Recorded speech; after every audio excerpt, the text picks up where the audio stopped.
kakadating na ng in-order ko sa Lazada. Iron Man Mark 85 SH Figure Arts.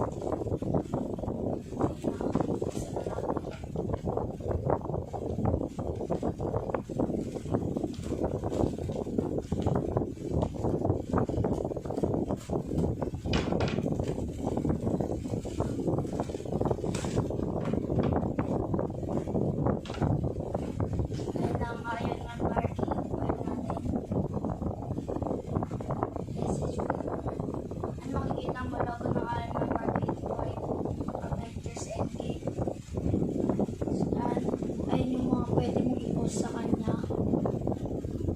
Logo ng Iron Man Mark 85.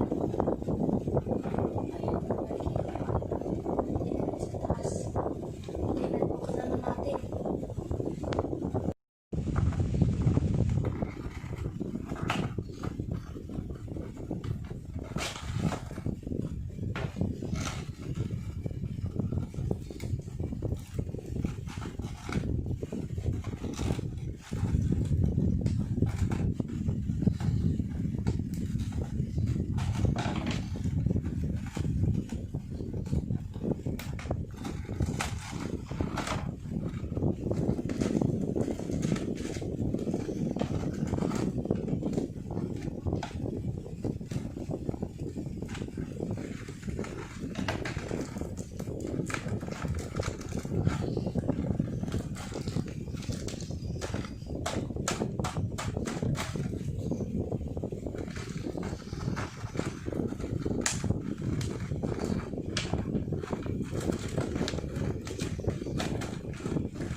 Tingnan natin yung paint niya kung maganda ba.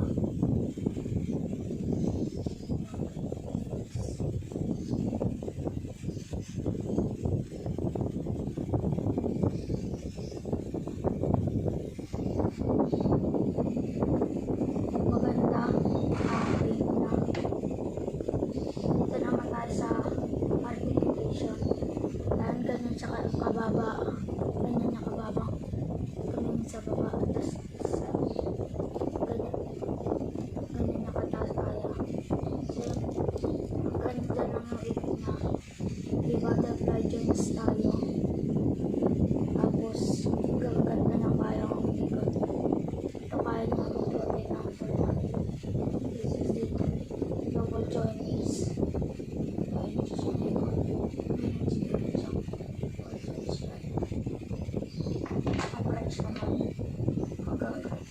Hanggang ganyan na lang kayo. Ini sa baba. Ganyan din sa taas. Diyan. Meron siya dito. Wala siya dito. Dito naman sa ganyan na kaya. Ganyan nakataas kaya. Sumpa. Parang ganyan sa likod. Ayun na. Naka-double joints rin siya. Dito rin sa una. Dito rin sa yun. Yun naman tayo sa accessories. Yan na nga mga pre, ayun yung mga accessories niya. Ito yung parang appear. Ayan. So, yung natira siya ng bala.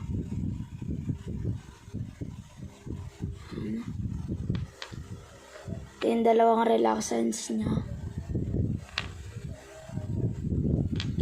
Ito yung effects niya. Maliit. Kasi itong malaki. Yung parang malakas. So, doon naman tayo sa height comparison. Doon naman tayo sa height comparison. Dito muna tayo kay Iron Spider. Yan. Kanya sakto lang yung kanya. Dito tayo kay Groot. Sakto lang rin. Kay Thor. So yun, mas matangkad to kay kasi siya ay isang Marvel Legend at ito ay SH figure artist lamang. Tayo kay Raccoon sakto na sakto. Ito tayo kay Thanos. Yan, kita nyo naman sakto na sakto sa height. Ito tayo kay ano ba pangalan na ito? Kalimutan ko pangalan na ito. Basta medyo dapat mas matangkad si Iron Man dito. So yun nga, Marvel Legend din siya. Kaya mas matangkad siya. Dito tayo kay Star-Lord. Yan, sakto lang sa kanya kasi maliit talaga. Mas maliit talaga si Star-Lord. Tayo kay Vision. Yan. Sakto siya kasi matatak na ito ZD Toys. Magkaiba sila kaya mas matangkad rin siya. Yung Doctor Strange. Kung ano lang yung nilabas nila ng una sa mall. Ayan. Medyo magkasintangkad sila. Dito naman tayo kay War Machine. Yan. Kumbaga sakto nga lang sila eh. Pareha sila ng height. Oh. Yan. Dito na tayo magtatapos.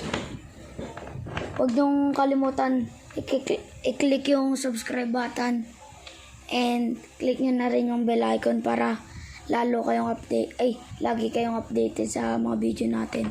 So yun.